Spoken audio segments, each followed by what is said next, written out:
Machitam ngicela sikhulumeni lento sisonke sila. Asinankinga nokuba ngama stepfathers. Sure. Mabangafa labo baba, we can show up. Long as basaphila.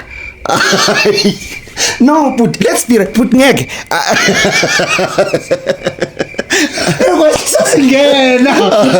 Ayikho into ebhlungu njengenzondo. Sure. Ebonakalayo. Especially kumzalo wakho. Yo. Yazi but ingcono nalenzondo ukuthi Ayifihla ibonakali. Leo 99 parents have their own favorite children. Which is a conversation that we are not ready to have. And even in the Bible then Ikhona. One of the reasons why umzalo wakho ekuzonda kangaka bekathandana nendoda eshadile. Le ndoda eshadile yamkhulelisa. Kwaba kuphela kwe relationship yakhe nalendoda eshadile. Yayoqhubeka ibuyele emndenini wakhe. Wena usale sowula ubabakho akekho empilweni yakho. Ene makabona wena ke umkhumbuza le ndoda eshadile edlale ngaye. Unokubona ku social media abantu bathenga imoto. Sure.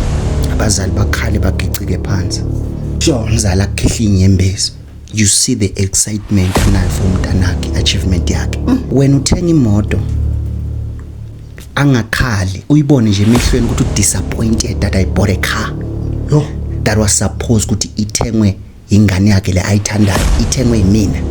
Kunabantu abathakatha abazali babo. Cabanga uthatha umzali wakho. Yeah, umzali your whole mother. Abazali izinto abayikhuluma mabekwatile. Yo, ziqiniso.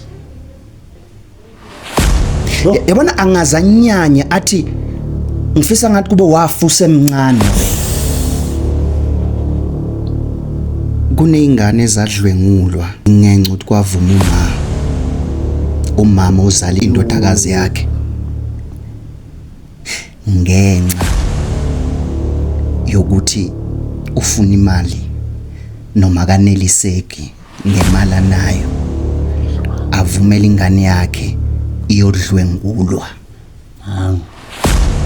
Abazali futhi abavumela abantwana babo bahlukunyezwe bashaye kwangathi ababoni ngenxa yokuthi bacheke ama benefit walezinto abayitholayo.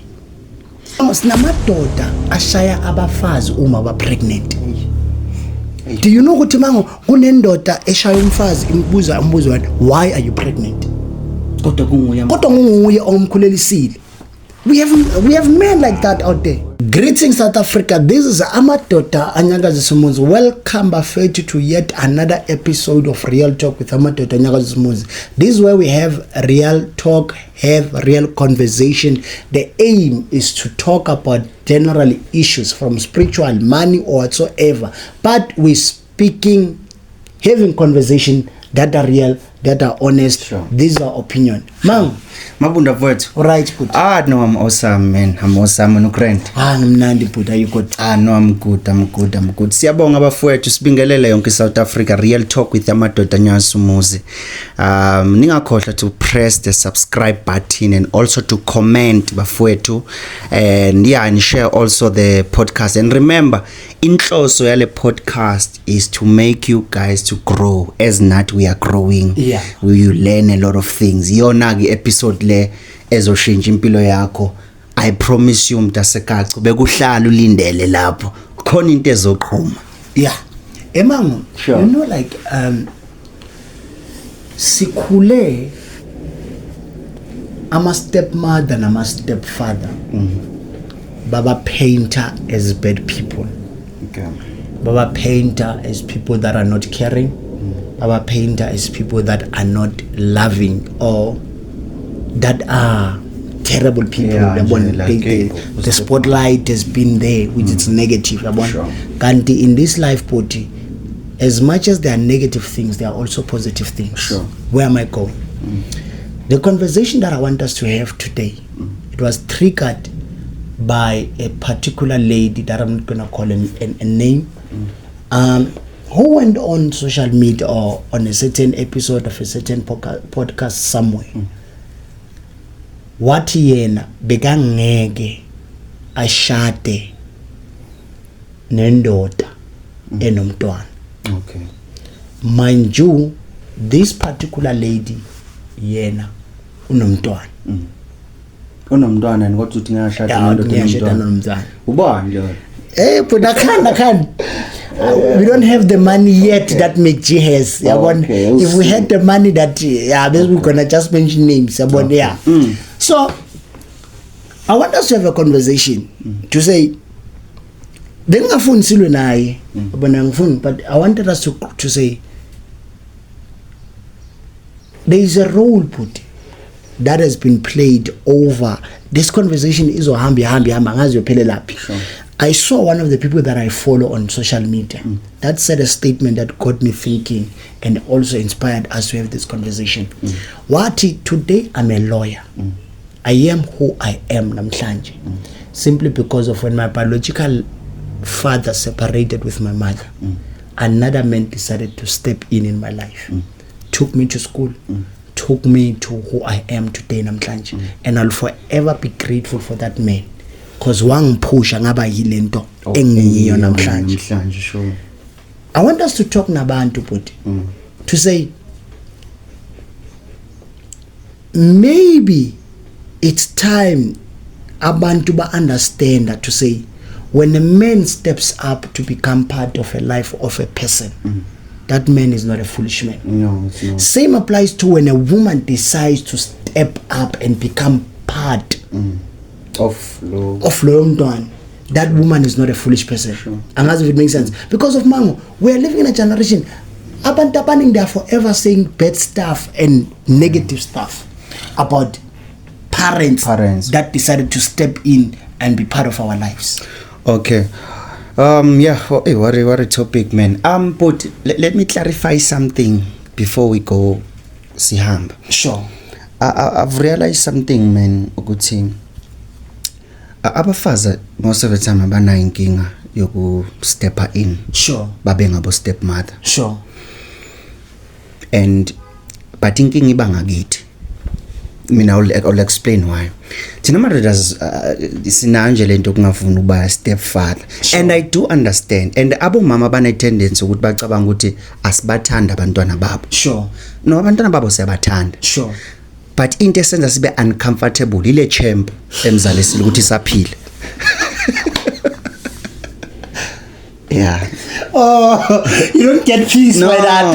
To say this man is still alive. You know why ngeke ngize ngibe ne peace ngale nto? Sure. It's because nginento kumina somehow kunendoda ezoza la izofuna umntwana. Sure. And phela umlona ningenathandana nenza nengane. Sure. And there's this guy somewhere. Sure. Ozoloka kokoda la kwami. Number 2, noma ngakokodi. Sure. Nizodibana somewhere nibe together ngenxa yengane. Sure. Uyazwisisa le okusho ukuthi into ezonenza nibe nobabili lo mntwana no mntwana but siyabathanda abashana not umshana siyabathanda abantwana ngabo baba yabo the problem is ulo baba omzalayo ibiological lokuthi usekhona somewhere mina all be honest machitam ngicela sikhulumeni lento sisonke sila safe space asinankinga nokuba ngama stepfathers sure mabangafa labo baba we can show up as long as basaphila. No, but let's be put ngeke. No, let's be real. So it's better when the dude is dead. Yeah, we can love the kids. We can go all out for the kid. Sure. We can do everything, but sure. The problem is yilo. Mesapil. I-confidence but ikona. We can take it. Yeah. So then it makes me then to ask I know Besandrula because of I'm realizing something now to say we do not have a problem with stepping up. You get what I'm saying? Sure. But a presence then I'm asking myself what is a solution sibaqashela inkabi labantu sibasusa hayi ngeke abasuso usimakade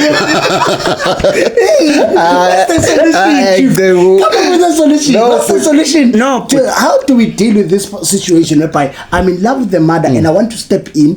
What do I do? Do I kill the child ngicashela inkabi imsusa? No, but abangasisuswa inkaba basuswa the man upstairs. Yeah. Sure. But i-solution yalento but like 10 wena njengomama sure akube uwe sure who shows noma who invest sure mina unginikeza security sure because but ungizwe kahle mfethu once umuntu wesifazana wakunikeza security sure you will be safe as a person. Yeah. But unganginikeza into zokuthi ngizokusola wenza izinto ezibheke esayidini.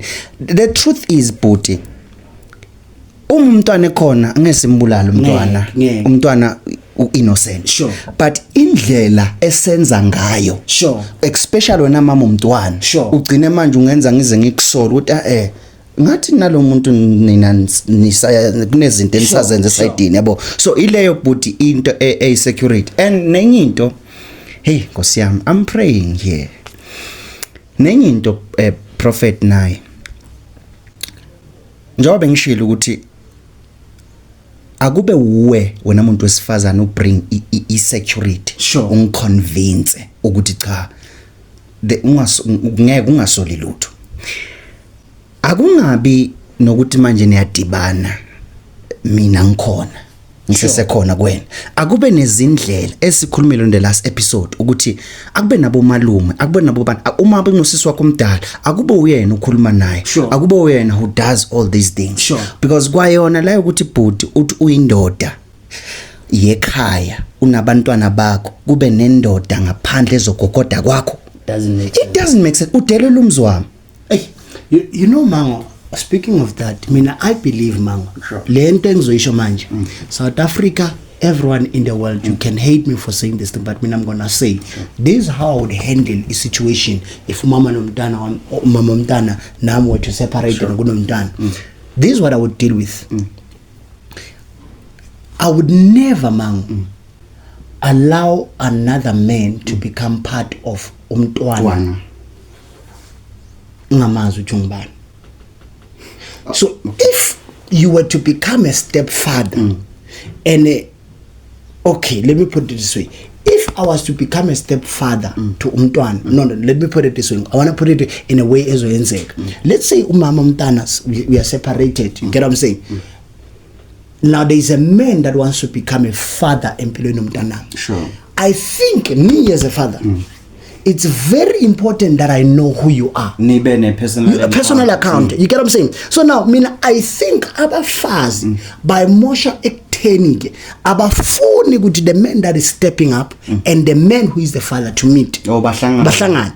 If you are a man and you are in love with someone and you separated, sure. and you truly in your life you have let go of that relationship. I don't see you having a problem with someone that wants to become part of in life of God. You get what I'm saying? As long as singaxoxa so uthola ukuthi Mango no mama lo kungasabi i-relationship between yena no baba ingane but i-relationship mina naye sikhuluma ngomntwana wethu la. You get what I'm saying? Because iyabheda lento Mango yokuthi ke umama uyoye ayadibane. It doesn't make sense. It doesn't make sense. I think as much as we want to introduce Abomalume Nan, it's very important that you know now as a daughter, because of okay fine, I'm a man and there's a daughter involved. Sure. I need to understand to say who are you that is gonna be stepping up in my life. But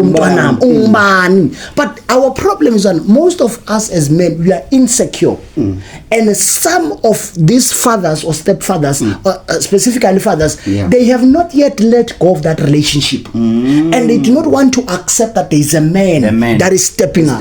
And in fact, most of men, but never jealous because what you did not treat umama umntana right, and you are shocked that there is a man that literally loves the woman that you have a child with. I think that's what the problem is. The problem is utolukuti when no mama umntwana you are not okay. Ngikhuluma from a point of being a man here. Sure. And if awumphathanga kahle umama umntwana, then there is another man That sees a wife in her. While when, as the original baby daddy, you did not see a wife in her. That's true. So you realize that, oh, this person, someone values her outside there. Now ugcina ufuna ukumosha relationship yabo ngokungenelela nokulwa nabo. Kanti when you are mature, you understand, I tried but I failed. When this man comes into the life of mom, let him take over. And then I need to make peace that we move on. Like chaos corner in our generations because of some of us as men, we are foolish. Yazi puti lento oyishoyo. Kunamanye ama ex. Sure. Ahlupha ngendaba yokuthi they know that you are a good wife. Sure. You are a good husband. Azofuna ukuzomosha I relationship yakho ngoba ahlulekile ukuvaluisha usese naye. Yo. Akusiyo wonke amagundwana asihlupha ngama ex ngoba sihlupha. Abanye is because they know how good we were. Yo. They knew ukuthi bengumuntu right ngokwe character. Sure. But now, let me say this thing. Kunabantu bhuti. Sure. Kunomuntu ozothandana naye. Sure. Uthi mawuthandana naye, nithi manihlukana, Sure. Angakholwa ukuthi nihlukene. Ngoba bekazi ukuthi uyisilima sakhe. Sure. Yingakho noma the day move on akakholwa. Because bekanento yokuthi njalo manihlukana uyazi uwe futhi ozobumncenga. Ngiyacela sibuyela, but the day you move on for real. That is why I end up abayigundwane ku relationship yakho. Hey blocker vala ama faster udelete kwasana. Yo. Oh but ngivusela ipipe. Real talk. Yeah. But sure. Angifuni sindlule le. Sure. Do you know ukuthi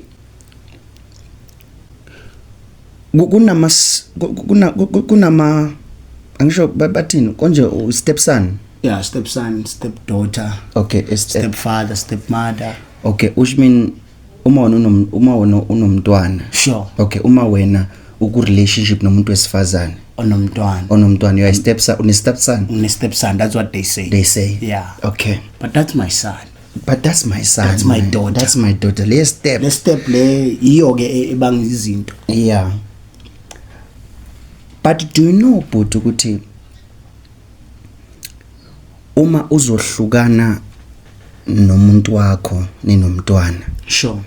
Bese uba ku relationship entsha. Obvious lo mama lo onaye manje akamzala umntanakho. Sure. Niyam introduce eze aphile nani. Sure.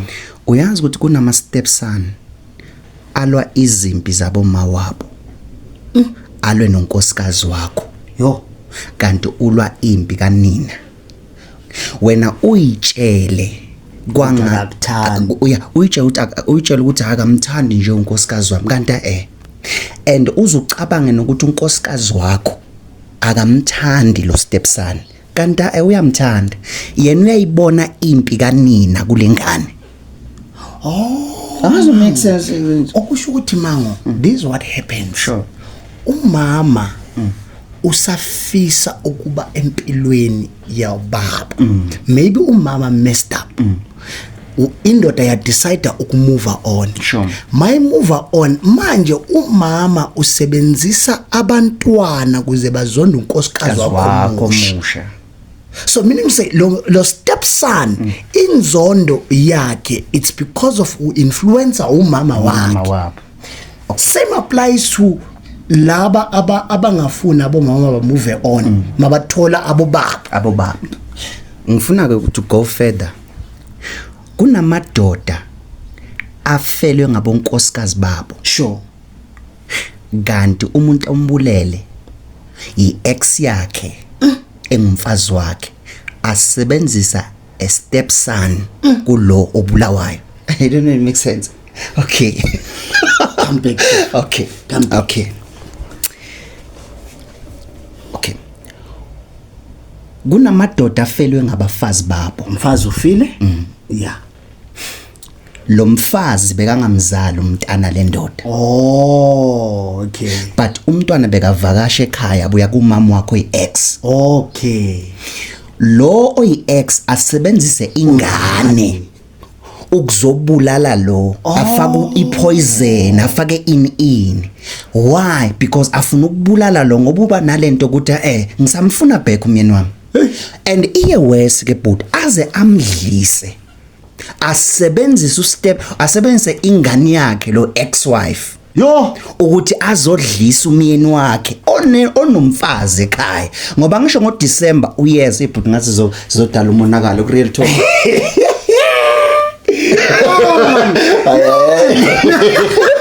No man, this is it. This is real talk. Oh, yo, but ngathi no, this is real talk because of Mango. We're talking about things that are happening on daily basis.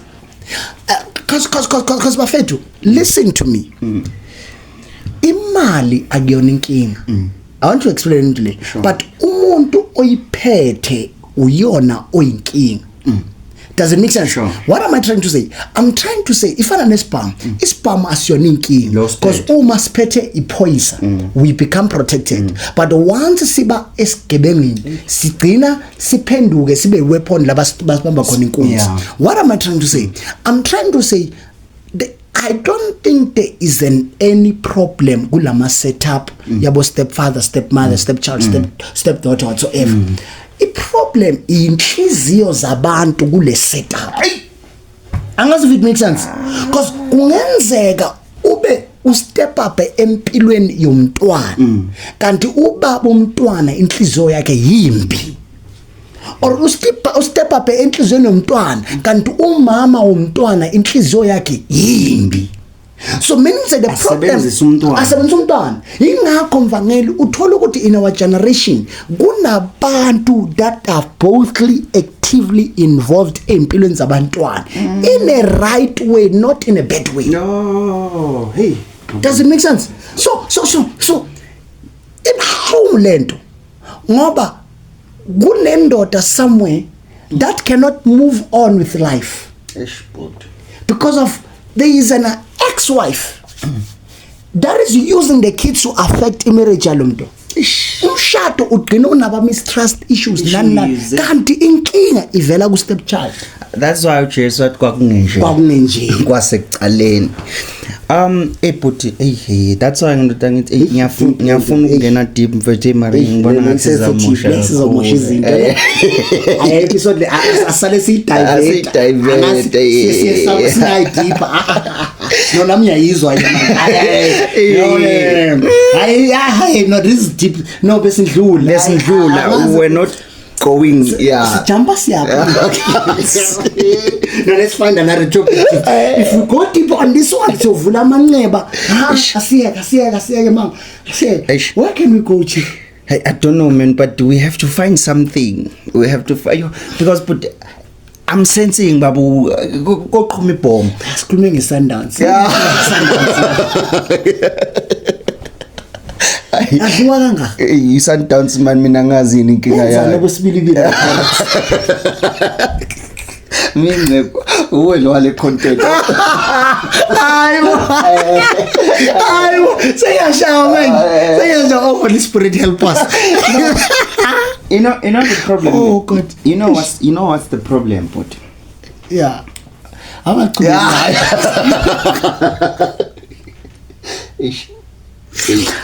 much time do we have? Can we end the episode? We still have the eyes. Mara uwoze ngalento hayi or siqhubeka ngale yaphathule yaphuthi ukuthi uzondwe or ifamily kuzondo usakhula uzube mdala bese masuba nemali sicubeke la. Now let's go back to that hey let's not father but no let's not go there chief. Let's not go there. Let's not go there chief. Let's go on asiyeke kule yokuzonda ngoba mango it's so painful. Sure. Uthandelwe izinto onazo ungathanda wena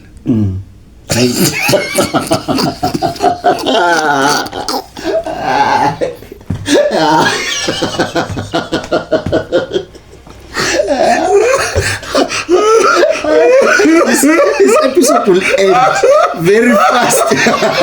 I'm stuck there.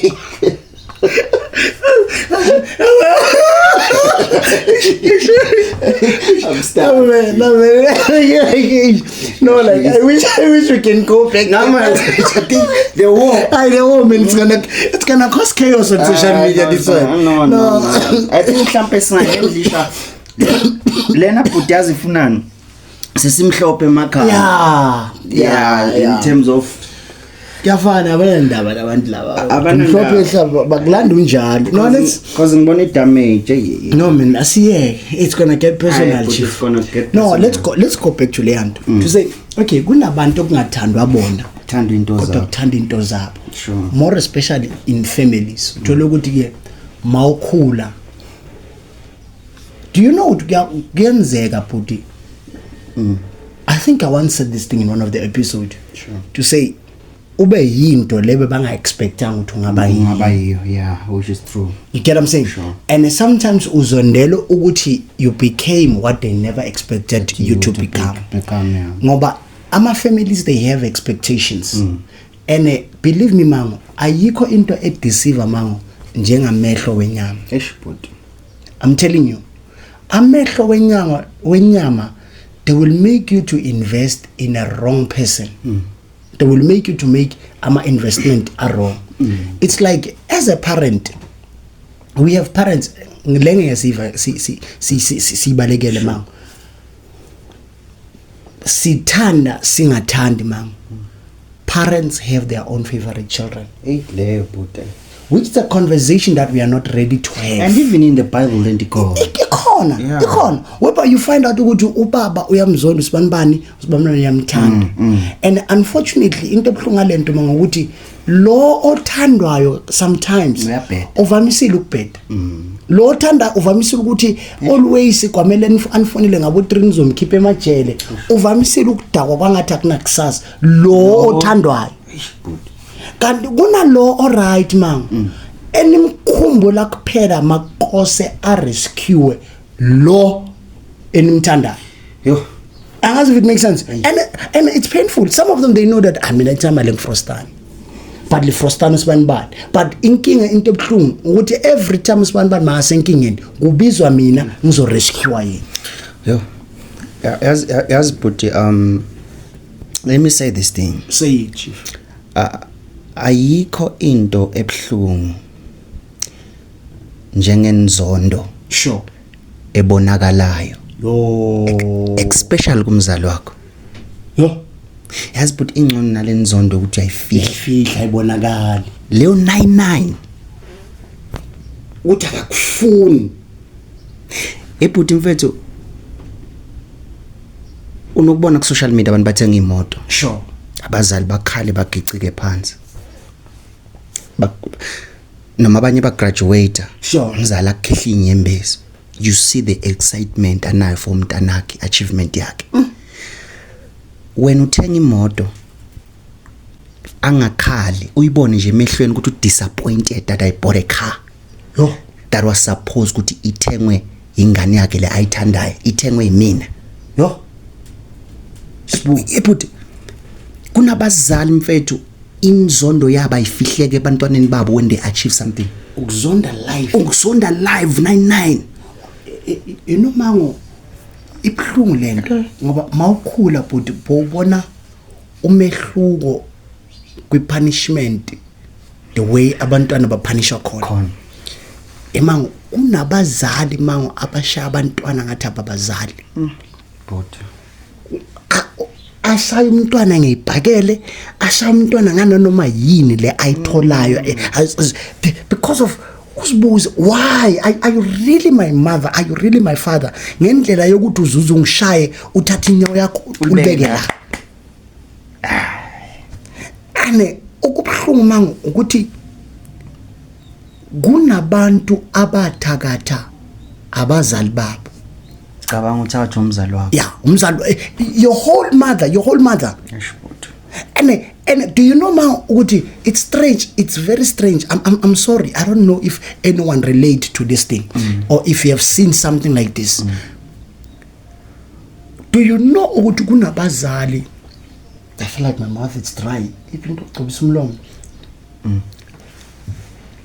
Do you know man kunabo mama abazonda abantwana babo bamantombazana ngenxa yendlela the way ubaba athanda ngayo lo mntwana wentombazana.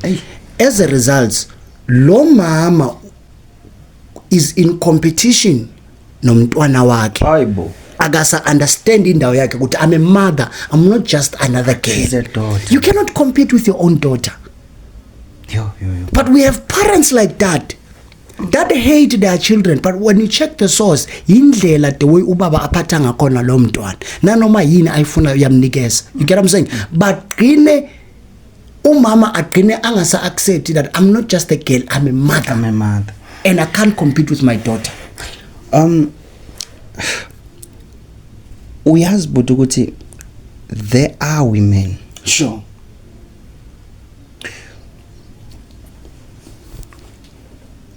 Abazonda abantwana babo ukuthi baphilelane esibelethweni. Yo.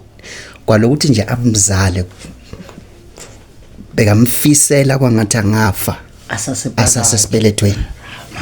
Baningi abaphuza amajiki, baphuza izinto bathi bayababulala. Awuzweke. Basurvive kunjalo. Angavinjwa yini ukuthi akubulale? Okay, angibeke so. Lenzondo ebonakalayo angakhona ukuyifihla. Wokwazi ukuthi idalwa na ukuthi wahluleka ukuthi mayephuza amaphilisi ukuthi ufe.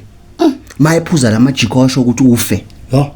So lokuthi wena kahle kahle masingakhuluma iqiniso, wena wakhuliswa uNkulunkulu, waphiliswa uNkulunkulu. Sure. But lo okuzalayo kube kangaye wafa.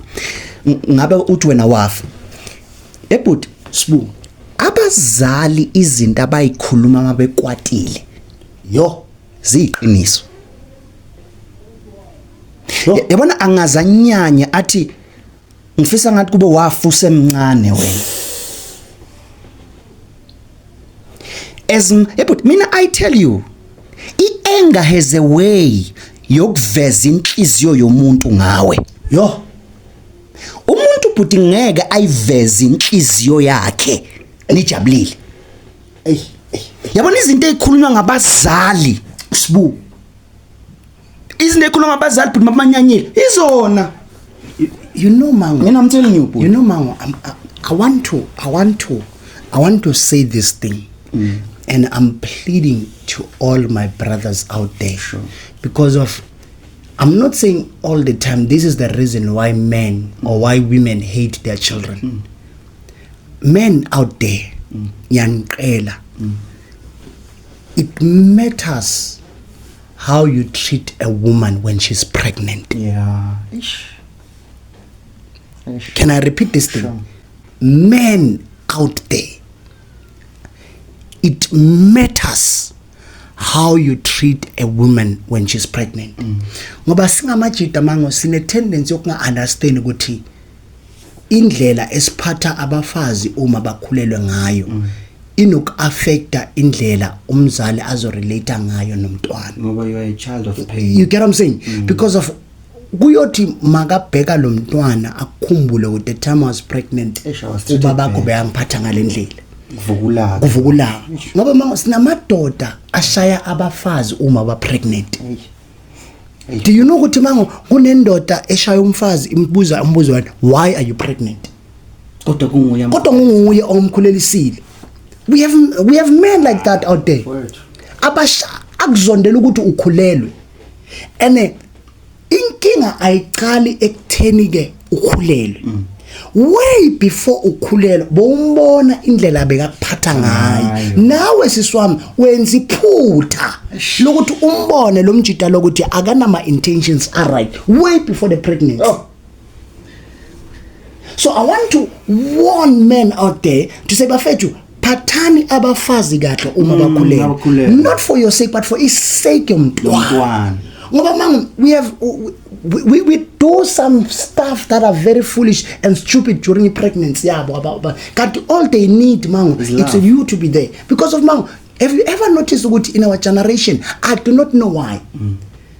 I do not know why. Why is it that most of the time, maybe uzangiphendula mama, why is it that most of the time, once there is pregnancy involved, there is separation of parents? Kunabazali that were fine before the pregnancy, but once kwaba ne pregnancy, umntana wazalwa, parents they separate. Yeah. Why is it the case, ma? Maybe you'll answer that and get deeper. Okay. And we see how we navigate. Why Bhuti nithandane kahle then oyiwani wakhulelwa nakhuleliswana bese niyahlukana. Mina I'll be honest with you. Eyokuqala ukuthi Bhuti kuyenze kungene kubudlelwano nomuntu. Sure. Ku relationship nibe nonke ni engage and join. Sure. Nitshela ukuthi ama intentions wenu ayafana kanti awafani. Yo. Lo wesifazana nasengasho uthi sana sami ngikhulelwe. Sure. Enhlizweni le ndoda uthi damn khuleleleni because mina ngiyadlala la. Yo. Smooth. Because but ingane means attachment. Sure. Ingane means I'll be attached yeah, to you we are together sisoyithula. Sure. So uma ngabe wena uzoletha into ezos-attach yet mina I'm going, I'm not staying. Ukhulelwa kanjani? Noma ngeke azakutshele Bhuti ukuthi wayekhulelwa uyayisho ngenhliziyo. Some they say that, but then you are lucky ke futhi naleyo futhi usuku late ke uyayisho vele usaqanda umtshela. Yeah, vele abanye bayi omunye Bhuti as soon as uthi I'm pregnant avela athatha imali nje akunikeza amaphilisi. Athi hayi mfethu hamba khipha lento. Sure, because but ukuthi ungena kumuntu ne relationship ukuthi ningena ku relationship nomuntu awusha ama intentions wena afana. Yo. Vele most of the time ingane iyam expose umuntu and kwanalo ukuthi nje but lento leni deep mfethu, but this is the major reason yokuthi abantu bahlukane after bathola ingane. Do you know one of the reasons he put? Sure. Women have a way. Sure. To live. I think someone once said this thing somewhere to say when women are pregnant, there is someone that takes them through the process. Tina singa madoda, we are left to be alone. Kubalulekile ukuthi as a man you become part of the pregnancy. Because once you are no longer part of the pregnancy, the woman that she was before pregnancy and the woman that she is after pregnancy, they're two different people. Sure. The body changes. The body changes. Everything changes. And beside even personality sometimes, man. Because of before pregnancy, ayikho into ayithanda kakhulu. Ukudlula umntwana. Ukhohlwa wena lo. You get what I'm saying? So before pregnancy, man, there is love that you can receive as a man. But after pregnancy, there is someone that matters more than you, and you need to accept, which is true. Women abafuni next ngabantwana babo. So now, as a man, somehow you need to find your way in the picture, and a woman need to create a space to say, mfethu lo muntu lo ofikayo akathathi usithole la. Mina nawe we are there. You get what I'm saying? Before sihlangana, and guess what? Naye lo uzokhula ashiye. Sifika kanjani la? I don't know. But sesilendile. Sasiyaphi? Yeah. I love my episode. Episode lawa. Sasiyaphi? Yeah, but it's you to ask what are the reason why people okay, no, that is separate. As we are to the school coach. Obviously payana ukuthi inkolele ezi content producer kunzima kanje. Yeah, besilapha ukuthi uyazondwa kini. Oh yeah, besilapha angasifika kanjani ngapha. Yeah. Uyazondwa kini ngenxa yempumelelo yakho but usemncane. These people, they were treating you bad. In this episode, I think we have had about 4 or 5 conversations. Yeah, but it's fine. What a buffet. Yeah. Often an episode. They will eat. Take what belongs to you, leave what the rest to others. They will eat. Sure. Yeah. So, besakhuluma ngalento yenzondo bhuti ukuthi it's so painful that ukubona inzondo yomzali wakho okuzalayo ingafihleki sure ize ibonakale sure you understand sure and to a point ukuthi noma kuthiwa kunezinto ofuna ukumenzela zona sure you won't get appreciated sure you understand sure that is why kunabazali abazonda abantwana babo sure and if ungacheka uyambuza umzali ukwenzeni ngeke akunikeze reason ingane iwakhile umze ekhaya ingane make sure ukuthi every month bayadla ingane make sure ukuthi la ekhaya everything is sorted Maria zone but umzonde njengomzali if umbuza ikwenzeni ingane lutho umzondela ukuthi ube yinto bengingacabanga ukuthi uzoba yiyo futhi lento yiyo bengifuna ukuthi lo sisi wakho ubhuti wakho abe yiyona le ngimthandayo could be mnganami also that another reason why abazali bazonda abantwana babo it's because of uthola ukuthi ke wakhulelwa ngawe maybe asevasithi and bekasa azoceda waqina angasaqedanga ngenxa yokuthi akhulele wena but does it make sense now I'm just trying to bring up a clarity to say I was in university busy pursuing my goals when you became a stumbling block.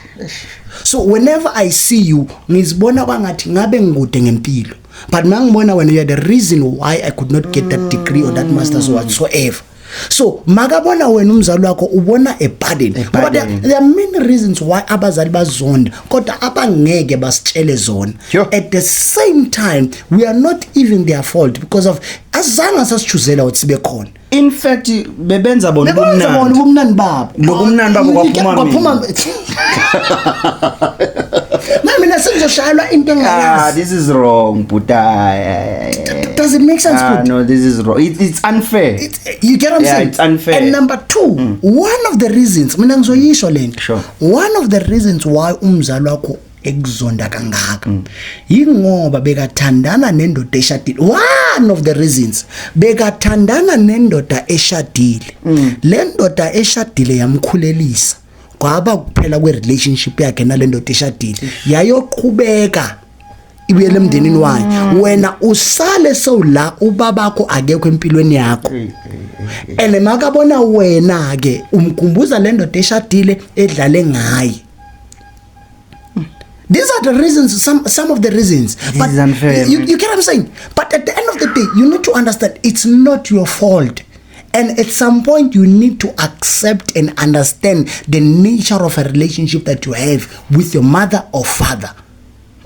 Because of uyolimala, the more you try to force things. You know, mawubona abantu mfethu abafoster ama relationship nabazalwa. Ubona la ngiyamfoster baba. Alendo dangifuna, ngiyayifoster. Like nje. Mango, mina, I'll be honest with you. There is a guy that I know. To this day, I still feel like his life would have turned out way much better had he not looked for his father. Yeah. Angazi if lento ngisho make sense. Kunomuntu angazi ngibe ngezulu. Kunomuntu engimazi ukuthi impilo yakhe yayingcono ene ngabe yaba much better if azange decide ukuyofuna ubabakhe. Ngoba sinabantwana mango abafuna abo baba babo. Kanti le stranger leso osifunayo vele asinandaba nawo.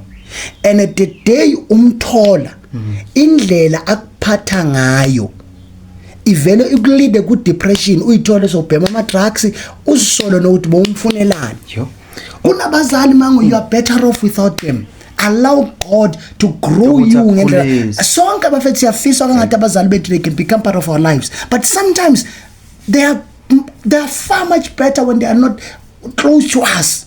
Ngoba we have abazali man, I'm sorry I'm going to say that, I know it's sensitive.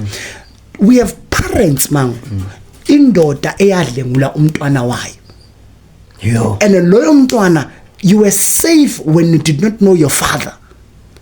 Because of some of you, yes, listen to me, 50-50 land. Some of you, it's good to get your parents, but some of you, stop searching that guy. lento ukuthi ufuna ubabakho ufuna umama ngiyacela I advise you stop searching for that dude ngoba the day uyomthola loyo mjita you'll understand why God had to allow you not to be close to that particular person ngoba kunako ave kubhlungu manje uspend years uye kubomakhumbule ekhaya uyenza lo uyothola umzali afike akukhafulele ngenzondo so ulweka ngani hey as but lento oyishoyo maybe you will answer me. Yes sir. But ibhlungu lento lokuthi I don't know why ngiyaphi lapha manje ibhlungu must have mad no sesibalekile bacishe lapho ngasisi khona ndoda. Do you know but ukuthi kuneyingane ezadlwengulwa ingenca ukuthi kwavuma umama uzala indodakazi yakhe ngenca yokuthi ufuna imali noma kaneliseki ngemali nayo avumela ingane yakhe iyodlwengulwa man but don't go there man. But yes but that is why but mina ngizokutshela iqiniso usathana ukhona and into elimaza lo muntu kakhulu lo wesifazane lo dlwenguliwe ngenxa kama wakhe into emlimaza kakhulu ukuthi you were supposed to protect me from this lion but instead you expose me ukuthi ngidliwe zingwenyama obukhona unguma wami. But there are ladies mfethu who have that wound ukuthi wavumela ubaba wavumela stepfather ukuthi singidlwengule silale nami ukhona and wes mabunda aza kunikeza ama reason lo mama nikeze ama reason puti noma ishputi yazi uyaphi lapho ngoba ngona let you speak ukuthi le kunabafazi abayuza abantwana babo for their benefit. Sure. Okusho ukuthi ke sila kulekhaya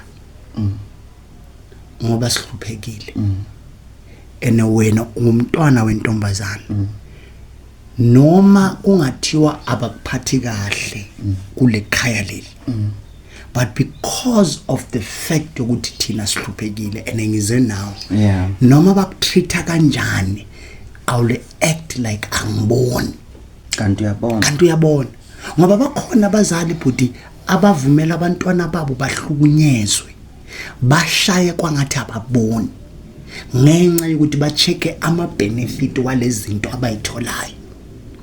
Women nyanicela sibonile lento iyenzeka kubo mama nabo gogo bethu basebenzisa abantwana to fight poverty.